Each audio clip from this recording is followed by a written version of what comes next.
How do you guys feel about Garou being asleep?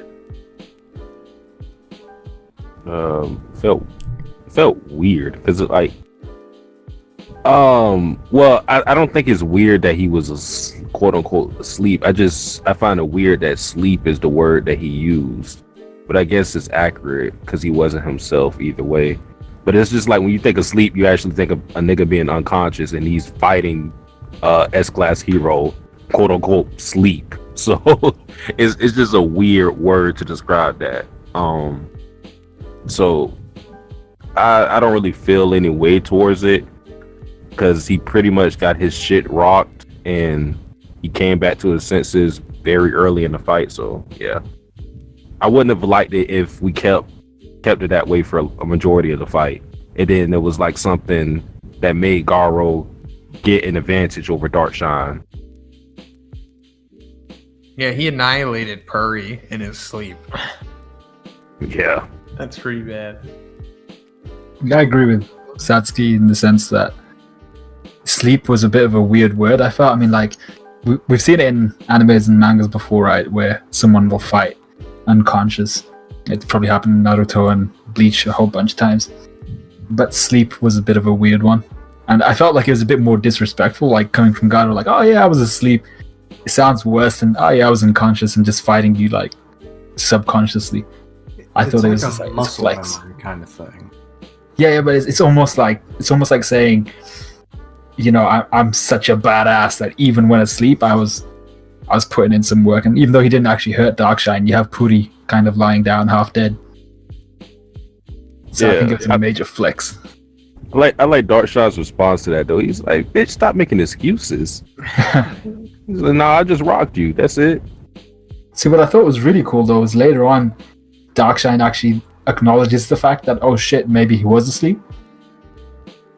Yeah. Yeah, he's a pretty clear thinking guy, from what it seems like. He's not a musclehead or like as like single musclehead focused like mindset as I thought before from his dialogue and like the initial interactions. Like for example, whenever he's up against the executives or saving the executives, he was like, "Hey, let me flex and get him to focus on my muscles and shit." Like that was some real meathead type shit. But like, not only with that statement, but he also offered Garou a chance of redemption, quote unquote. So we know he has like the ability to acknowledge morals even for a murderous guy like him. And then he has that whole hero philosophy. And it looks like out of all the characters that have like spewed about, like justice and shit like that, he's probably one of the most radical ones. Or it seems like he champions that more than others would. We got like a Moomin writer who's like probably like the most justice oriented nigga out there. Every part of his dialogue is fucking justice something. Like fucking like Naruto and Databayo, like, "I'm gonna ride this bike, justice." So like, believe it. I did find that like his like mental clarity was interesting in the small instances that we got of it. He's a pretty nice dude though. He looked actually concerned for Garou when he woke up. He looked surprised at first, and he was like, "Oh, you good? What happened out there?" Yeah, he's super respectful as well. I mean, just talking about like the other S-class heroes, he uses like Kun or Sun, which is like basically saying, "Oh, well, if you fought against Mr. Atomic or Miss Tatsumaki or Mr. King, you'd lose to them because they're just on another level. You got lucky." Tell him twice. We should probably adhere a little bit more to the chapter though. So in his sleeping state, we got a fucking like, I'm amazed that nobody's used it as a thumbnail yet, but Darkshine looks like I don't know, bro, Megazord in a tank bed. Like I don't know how to properly describe it, bro. He's sitting out there flexed up with his chest out, like basically telling the Garou, "Here, punch some of this." And bro, Garou's going ham, bro. Like after image after image, just throwing punches at his head, chest, stomach. Looks like maybe his groin and shit threw around there and shit like that. Like this. Wait, he punched him in the dick and he didn't react. His dick a tank. I would have liked it if he actually made it real apparent that he did punch him in the dick, but he definitely punched him in like his inner thighs. For sure. But you see that little like There's some scuff marks next to Garou's junk that happened to be real close to Darkshine's junk. So you know what I'm saying? Oh no, but like this is just like it's hard because there's so many panels like this in this chapter that you can derive so much from or talk so much about. So like, just start. I guess we could just start with this one. Like, this nigga's big as hell. It's just like an actual scaling of him to Darkshine. Like, have you guys noticed like how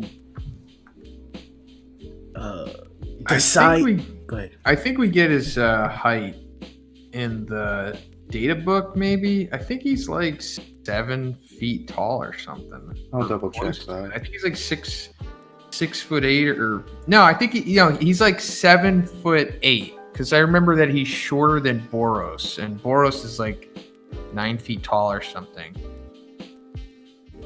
So yeah, he's like 7'8" and 550 pounds. So he'd be like, What the fuck? I don't know, Yao Ming on steroids. Actually, I think Yao Ming is slightly shorter. Yeah, but I'm just saying I can't think of a 7'8" guy. But Who could? Yeah, It's scary. another Chinese guy. Would you The guys? meaty part of freaking Darkshine's lap is as big as Garou's torso, man. Holy crap. It's like a child fighting an adult, basically. Except on a whole nother level. It's a child fighting Nani. And I think Garou might be like 5'9" or something. The fact that he's just taking this full assault, like after Pooty, like just one. Oh my god, bruh, Neon slashed the hell out of Pussy's brit's arm. Do you want to take a second run at that? You can always edit it out later. No, he leave. Don't do that. So Neon slashed through the brit's armor, right? Even though he's able to withstand it, he still had some marks on his chest. Garou comes in, fucking just collapses that nigga's chest, bro. Collapses that shit. How durable is this nigga, bro? Like, have we really seen anything to challenge that? Like, this may seem blasphemous, but maybe you guys with your contrasting ideas can change my mind. We haven't seen Darkshine's durability still. No, you're right. I mean, throughout the whole chapter, he didn't take any damage. Like even Garou's like Dragon Slayer fist at this point still hasn't hurt him. We haven't gotten a limit to it. This is jumping ahead, and I know we'll talk about it more later, but he talked about how Bang basically could whoop his ass, but it still would never hurt him. So, like, when it comes to him actually feeling pain and having damage or being damaged enough to like knock him out or kill him or anything like that, we don't know what that limit is so far. I think he says when he's going against Bug God that he doesn't even know himself what it takes to do that. Yeah, but like, I kind of saw that as like boasting, and because we still haven't seen any like marker for that, it makes me really uneasy to like think about this guy's durability like that, because it's. I mean, I just think he's obviously been around the block. He started from the very bottom of the Hero Association and made it to the top. And he trained, or he alleges that he trained like crazy to get to where he is. And that he's quote unquote has different training than Puri Puri Prisoner and Tank Top Master, whatever that means. So whatever he is right now is different than just working out.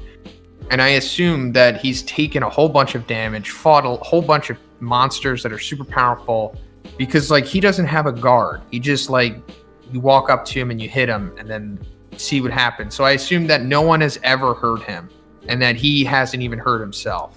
Feet right there, quote unquote. Hop in the comment section. Make sure you look out for the next time that Darkshine blocks. If Darkshine blocks, Actually, he did it this chapter. He blocked it? Yes, Yeah, he at blocks the with end. both forearms. No, I'm not saying he never blocks, but I'm saying whenever he starts off in a fight, you never see him like guarding. He's just like, come at me. Let's see what happens. What the fuck? When did he block this chapter? He puts his arms up in like a tie guard. Oh yeah, no, he did that to Pilgar too. Okay. I still think that sentiment makes sense though, because he tanks everything like just nonchalant. That's his. Bruh. I agree with what you're saying. Go ahead.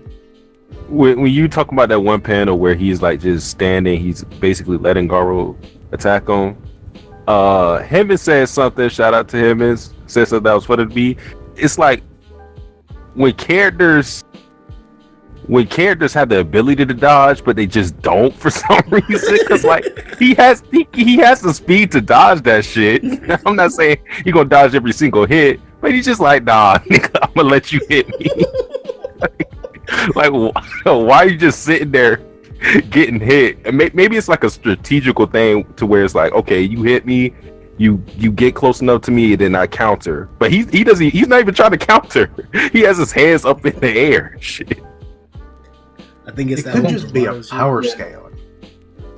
Like to see what they're capable of at that moment, and then he just kind of fights accordingly afterwards.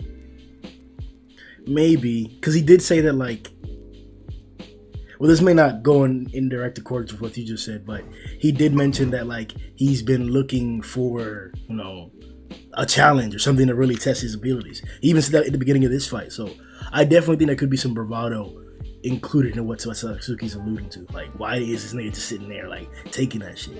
It's because he waiting to see if you gonna hurt him. Yeah, but then near the end as well, where he's kind of like, he's just like, oh, I'll wait for a moment in between his attacks and then I'll attack. And he realizes there is no moment coming. So I think it's part of his plan as well, where he's just kind of, it's a battle of attrition, right? He's waiting for you to tire out a bit so he can stick a finger up your ass. What? What? It would be a big finger. Right? No, I'm glad he warned us because I sure ain't know that.